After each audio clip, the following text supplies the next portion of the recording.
paano i-connect itong ating Hilo watch na RS5.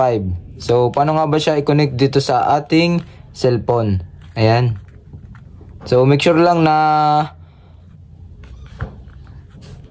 una i-download nyo itong Hilo Fun app. So ayan, pwede siya sa App Store at sa Play Store. So ayan. Ayan, ito na yung ating Hilo RS5. Click nyo lang itong Hilo. Ayan, at mamimili ko dyan kung ano ang language na inyong gusto. So, English tayo. Ayan, once na lumabas na yung QR code, ayan, dito naman tayo sa ating cellphone. So, dito, punta kayo sa may Hilo Fun app. Ayan, click nyo lang yan.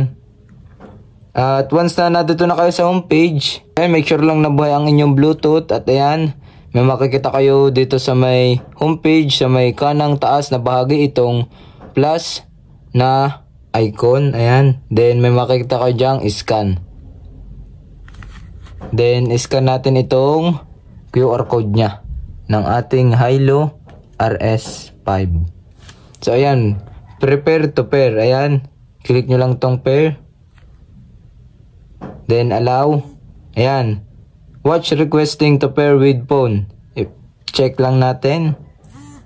At yan, once na-check na, may lalabas dyang pair successfully. So ayan guys, na i-connect na natin itong ating Hilo watch RS5 dito sa ating cellphone. So ayan, click the continue button, skip.